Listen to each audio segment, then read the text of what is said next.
Good morning, my dear student. Welcome to the online classes of Balangir Public School. Today, in this video, we will discuss a new topic, that is how do our activities affect the environment. Human beings are an integral part of environment. Changes in the environment affect us, and our activities change the environment around us. Human beings exert their influence on the natural environment for fulfilling their physical needs and other purposes. Humans impact the physical environment in many ways, like overpopulation, pollution, burning of fossil fuels, and deforestation. Changes like this have triggered the climate change, soil erosion, poor air quality, and the undrinkable water. In class 9th, we have already studied about the pollution in the environment, like air pollution, water pollution, soil pollution, and many more.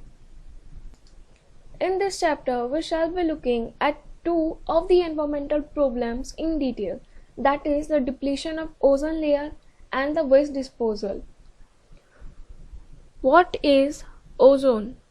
Ozone, or which is also denoted as O3, is a molecule formed by 3 atoms of oxygen, or you can also say it as ozone is a triatomic molecule made up of 3 atoms of oxygen.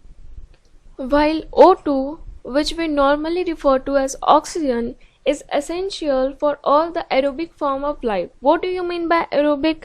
The organism who use oxygen is known as your aerobic. Ozone is a deadly poison.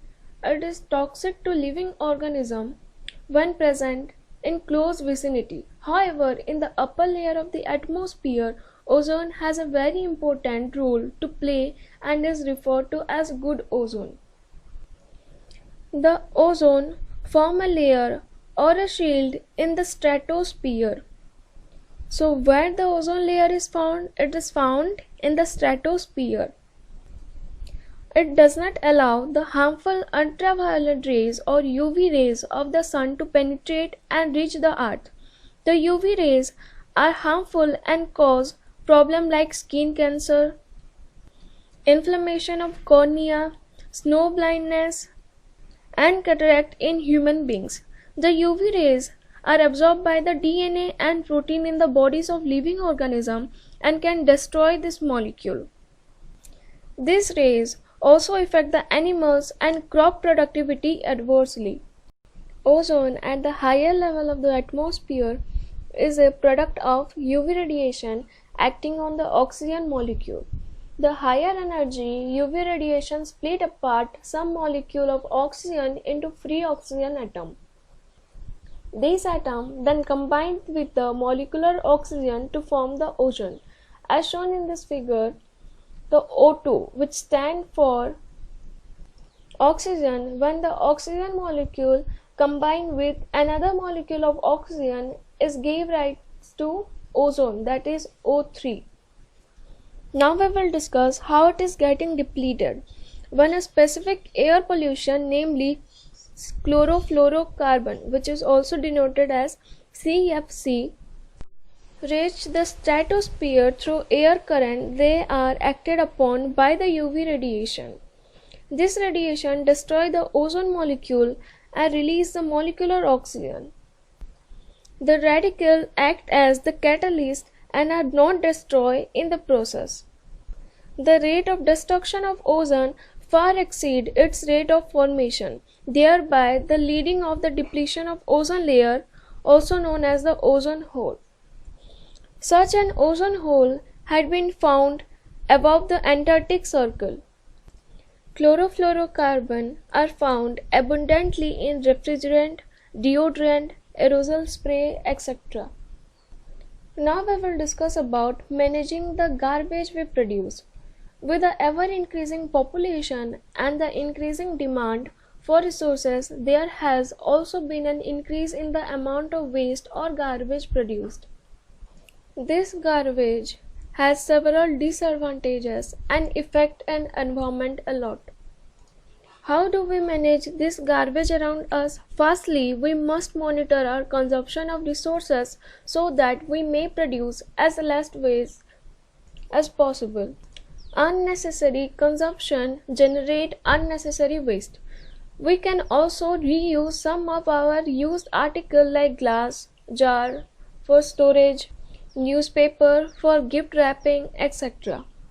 Secondly, we need to scientifically dispose the waste that are being generated. Some of the scientific methods for the waste disposal are recycling, reusing, sewage treatment, preparation of compost, and etc. So first we will discuss about the recycling. Several articles can be remolded to produce a recycled good. For example, waste paper can be recycled in the paper mills and can be used again. Certain grades of plastic can also be recycled. Like with the help of a bottle, you can make a pen stand. Next is the preparation of compost. The biodegradable waste like vegetable and the fruit peels, used tea leaves, etc. can be used to prepare compost to manure the plant. Third is your sewage treatment. The wastewater carrying the human excreta through the drain pipe form the sewage. Before it is let loose into the river, it is treated in the sewage treatment plant to prevent the pollution. The organic matter is digested by the microbial action in the sewage treatment plant, and the leftover is used as a manure. The gas generated in the process is termed as a biogas. Or we can also avoid the plastic as it is not recyclable, or buy food that has the minimal packaging, etc. So here we have completed the chapter Our Environment. That's all for today's video. Thank you.